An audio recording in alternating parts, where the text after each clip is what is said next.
Last time we installed this wooden planter in order to get the strawberries in nice and early. It's important that they develop a good, strong root zone before any of the flowers start to appear.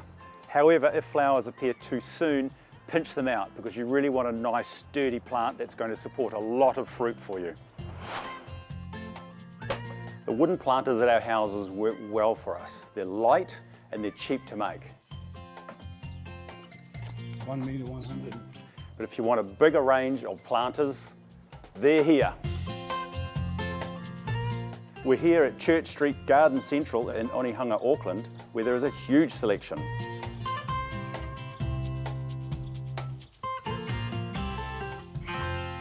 Big heavy clay planters like this one will work if you can get them installed, but be careful on a balcony because they can be very heavy. But there are many concrete and plaster look-alike planters out there that incorporate fiberglass to give them strength and the lightweightness that you actually need. Key considerations when choosing a planter are to look for the dimensions and whether it's got holes in the bottom.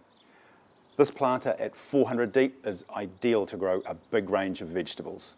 If you're planting a fruit tree that's going to need repotting at a later stage, really steer clear of these shapes of containers. They've got a narrow neck and a big waist, and the roots will just fill that. There's no way you're going to get that plant out to root prune it. We've got our work cut out for us this morning, putting all these pallet planters together. We've got a full-size pallet over here, 300 deep. It's a shallow planter, but in here we'll put our leafy greens, which grow quickly and have a shallow rooting system. And over here we've got a 600 deep planter, which is for plants that are in the soil for longer, like our tomatoes, which last the whole summer. We're putting plastic mesh down just to reinforce the gaps between the slats.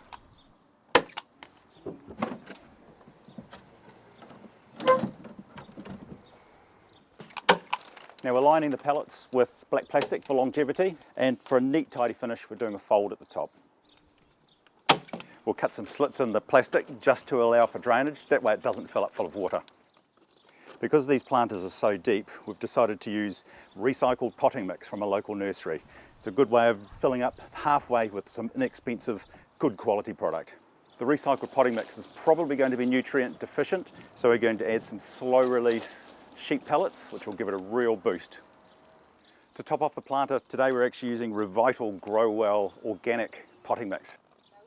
It's important to use potting mix when planting in containers, as it's formulated with pumice and coconut fibre to assist with drainage and water retention. Don't use compost, as it doesn't have the pumice, and soil from your garden doesn't work either. The other containers we're going to be using is a grow bag, which is this one here. It's 400 millimetres high, holds 75 litres of soil, and these grow bags come with good size holes just in the bottom at the top here, and little small holes all through the base just to really make the drainage work well. Don't buy super cheap grow bags. They're heavy when they're full of soil, and the cheap ones will really just split and fall apart on you. And the other one is a flexi bucket, again 400 high, 75 litres of soil. These flexi buckets don't have holes in the bottom of them, and because this has got all these nice ridges to keep it raised just off the deck, we're going to be able to put holes in the base for drainage, and just 4 15mm holes are actually going to be fine. If the planters are flat on the bottom without these ridges that this one's got, the drainage won't work as well, so the idea is to put holes just above the base so that water will flow out the sides.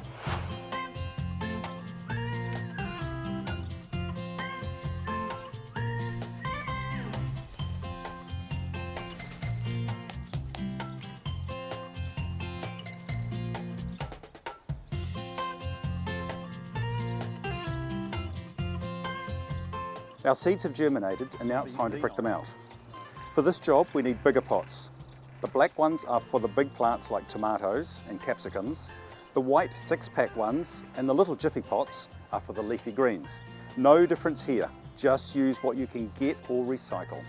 Then we've got a dibber to make the holes, the labels and liquid seaweed to soak them in once transplanted. Jiffy pots need to be soaked in water for around 10 minutes or until they're puffed up.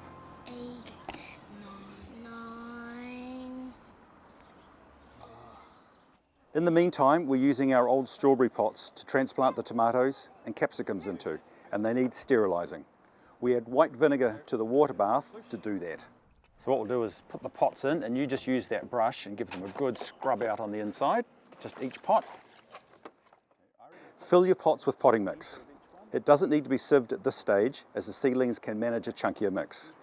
Depending on the quality of your potting mix, you may need to add rock dust or blood and bone to it, especially for plants like tomatoes, which are going to be in their pots for another few weeks. Use a dibber to make holes for the seedlings. Okay, Shadrach, I'm going to get you to do the tomatoes first. What I'll do is make a cut between them, and that will just cut the roots, if there's any, to one side, and it makes it so much easier to dig out. So remember, you're handling it by the leaf because it's the strongest part. And see the nice little root ball on the bottom like that? So if you just grab the other leaf very gently, no, just the leaf. That's it. And I'll show you what to do, and you just gently push it into place like that. Now this is our only cherry tomato, so we have to make sure we label it. So we'll put the label in there, so that way when it grows we know exactly what it's going to be. So the other tomatoes are a beefsteak, and that's a big fat tomato. Just take it by the leaf, in the hole, and you use the dibble and just very gently, that's it, just hold it up. There we go, good. Here we go, next one. So that last one, Shadrach, was a capsicum. There we go. All the others are beefsteak. Okay, we're going to put the bok choy, which is a really fast growing green in, and then use the dibble and just gently, that's it, nice and gentle. Perfect, guys, well done. Okay, these are the rockets that we're going to be putting into the jiffy pots. So you put it in, and I'll close up the hole on that. Here we go. You want to do the next one? Just handle very gently. That's it, just very gently dibbling. It's all about being gentle when they're babies like this. When everything is transplanted, you can either give the pots a liquid seaweed bath, as we did with the seeds, or water from the top by using one of these nifty tops screwed onto a water bottle. They're useful for watering while the seedlings grow. Over at Pascal's house, the seeds have germinated well. The peas in this punnet are so big, we'll have to plant them out directly. In the meantime, we'll prick out the marigolds. Okay, so you can see the fine roots at the bottom, so just very gently push it in, that's it. Most importantly, put the label in, so we know what it is. Okay, Hunter, we're actually going to plant the peas that we sowed, so what we're going to do is first put in some stakes. Because they're climbing, they're going to need to grow up something. Yeah, so they wrap around it so that they climb. That's exactly right. So they wrap around it with their little tendrils as they grow up.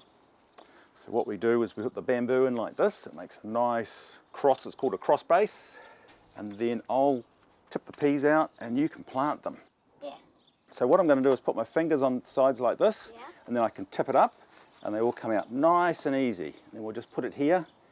Spread them very gently with our little stick, just to separate the little peas, because all the roots are starting to grow together. And then once I've laid them out, you can actually plant them in the right positions. Now, if you make the holes, plant them very gently. That's it, put the roots in. That's great. That's it, give it a nice, that's perfect, Hunter, well done. And what we'll do is we'll give it a little bit of water now. Leafy greens and fruiting plants are best sown in trays and pricked out, whereas root crops don't like the root disturbance. Hunter, we're actually going to sow some carrot seeds. So what I'm going to get you to do is just sprinkle them very gently. The whole idea is to get a nice even cover over the whole plot, so you're not getting a big lump. So away you go, just gently, that's it. Hey, perfect, well done. Keep going, that's it. Right, Hunter, get some of the soil and just very lightly, we're going to cover those seeds just so the birds don't get them and we keep the moisture. So there you go, just shake it out, that's it. Good, see how it's just covering the seeds and no more? Perfect. And then what do we do? Water it in. That's it, perfect. The grow bags work well for root crops as they're full 40 mils deep and won't get disturbed by any other crops. At Chantel and Clinton's, we're sowing beetroot as well as carrots.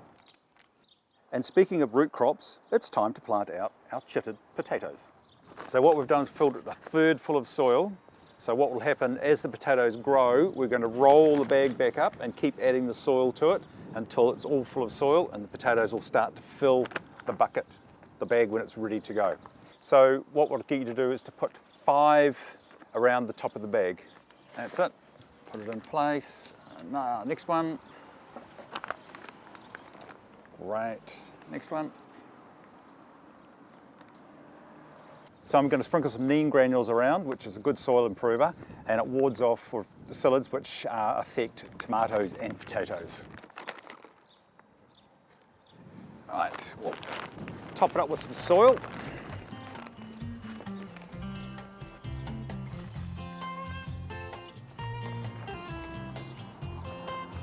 And what we'll do is a little bit of fertiliser around the top, so when they kick off, it just gives them a good start.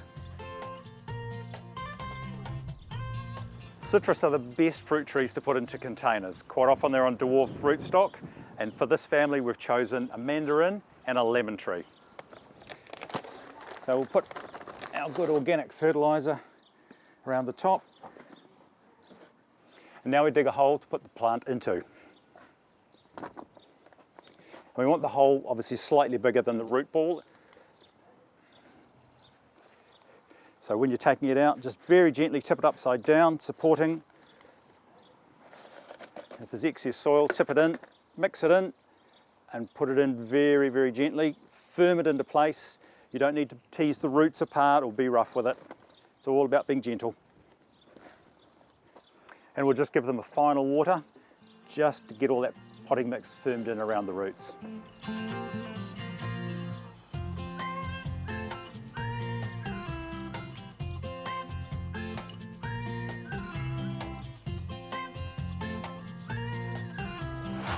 Next time we'll be planting out vegetable seedlings into containers, making hoops to support bird netting, and setting up worm farms.